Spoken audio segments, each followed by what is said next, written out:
Ohio State athletic director says, if it's not safe for the fans, then why is it safe for the athletes? What a question here. What a question being raised by a guy who has a lot of money to be made off of games being played without fans. A lot of television deals are keeping a lot of companies afloat right now. That is just a factual statement because there's no live events. There's not a lot of stuff. Television deals are keeping people going.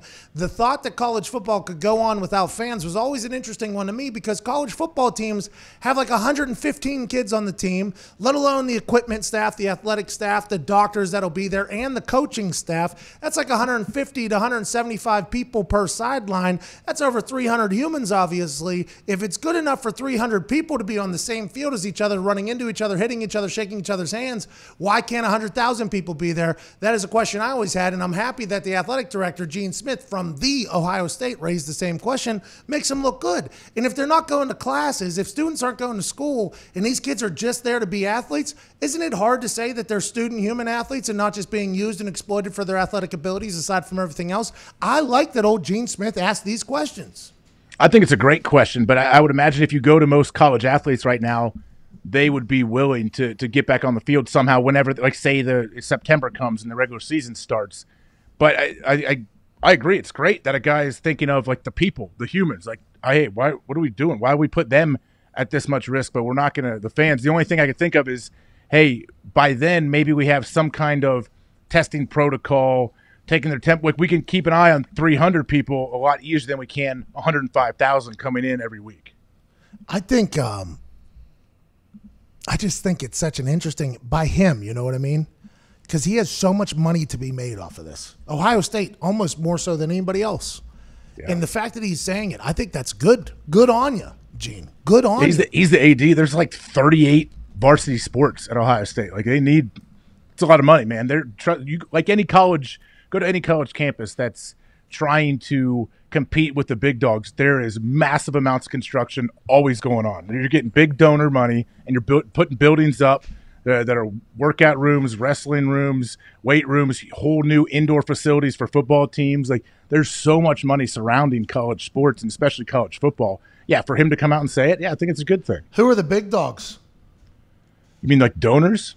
Yeah, trying to compete with the big dogs, you said. Oh, I mean like the other – like if you're Ohio State and you want to compete with Clemson, Alabama, all of these big-time schools, like your facilities have to be similar to theirs because you're entertaining recruits. You build facilities, you put all this money into your program to recruit the kids. Once they're there, you don't care. Like all these player lounges and Papa Shots and arcades, those aren't used. Like maybe during camp for a few days, but you don't have time to go in there and sit in the lounge and watch TV for 2 hours. I mean, the only people that use the lounge and stuff and the golf simulators are specialists. Relax.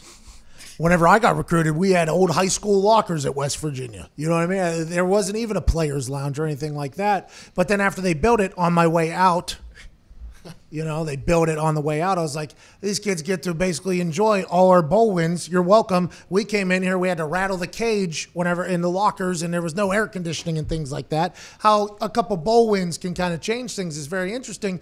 But then I did think about those players' lounges and stuff. I'm like, when would these ever be used? And I went around this year for that Thursday night football, and granted, it was the day before a game or the day of the game. I didn't see one single human in any of the lounges. Not a single human. Why would you sit in the lounge? You're either in the weight room, in the meeting room, on the practice field, or you go home.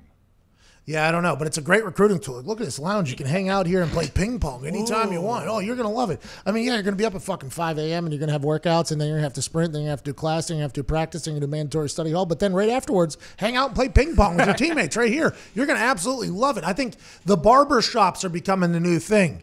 And that's a good move. I think those would be used. I think that's a good ad. But those players' lounges that they broadcast and showcase, it's like, who would ever use these? I'm not 100% sure. Training camp, you're 100% right. Training camp, we used to get a pretty good little ping pong run, me, the West Virginia team, once we got a ping pong table in there. But aside from that, I'm not 100% sure I've ever seen anything else used. Do you like these NFL coaches that come in and say they take over the job and the first thing they do is get rid of like the ping pong table that's in the locker room? You think that's a good move? So smart, man. You know, so smart. Because those little moments there where they're playing cornhole or ping pong, they could be studying more film, couldn't they? Yeah. I mean, they could be maybe getting a little bit more cardio in, maybe doing a little bit more bench press. Maybe they could be eating a little bit more protein. instead of playing stupid ping pong and potentially building camaraderie with their teammates, and maybe a time for defense and offense to hang out a little bit aside from just running their heads into each other. Or how about this? Let's bet on if the punter can make 16 straight beans or cornholes here. Let's see if that can happen. These are all potential camaraderie building things that brings your team together as opposed to apart. But I can understand why you'd want them to fucking maybe lift a little bit more weights after the mandatory weight room session that they just had, or maybe watch more film after they just watched 8 hours worth of film. I think that's a really smart idea by these coaches to do things like that. Don't you?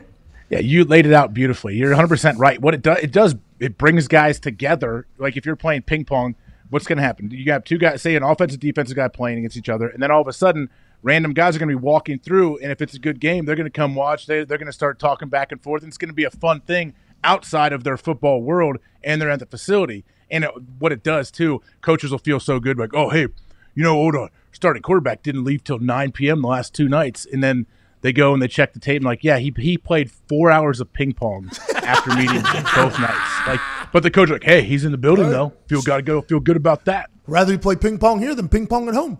I mean, that's just the way it goes. The guy loves the place. He's a facility rat. The guy's always around. First one in, last guy to leave, and he gets in 38 games of ping pong a day. Me and Bjorn Werner played against each other in a massive battle.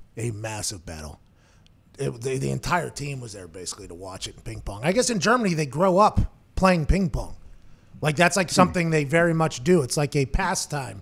Fathers and sons over there, they play if you meet somebody from Germany, I'm betting they're good at ping pong. It's just kind of something they do. And Bjorn Werner was no exception. He played very, very well. Very, very Did you beat him? No, he beat me, and then I went home that night. And I bought this machine that you plug into the end of ping pong, and it's a robot that shoots balls at you, and then it goes into a net, and then it cycles back. I did like 5-6 hours that night, and then the next morning I came back, asked them to run it back. We haven't lost since. USA! USA! USA! I was a weapon on there. That was very frustrating. It wasn't even fun to play with you anymore, though, because you were so good. I got very, very, very, very, very good at ping. I mean, very good at ping pong with that robot that came around. I got embarrassed. I let down our entire country. In front of our entire team. Just got worked. I'm like, yeah, I'll fucking play this rookie from Germany. No big deal. Let's go. Put it out there, pal. And it was like, I've never seen that before. Wait a minute. So then I had to get the robot to get the German version. You know what I mean? I had to click on him. I need this super top spin coming on this side. Yeah, does he hold the paddle different, or is it No, it's just whenever you play a lot, you start to get the real hang of it. And he had some spins that I just couldn't. It was just hitting my paddle and going. So me and that robot went to work, and I came out on the other side of it much better. But Nick is right. There was times there where just people weren't even square. It was just whitewash. Who's next? Look good, feel good, play good. Play good, pay good, live good, die good.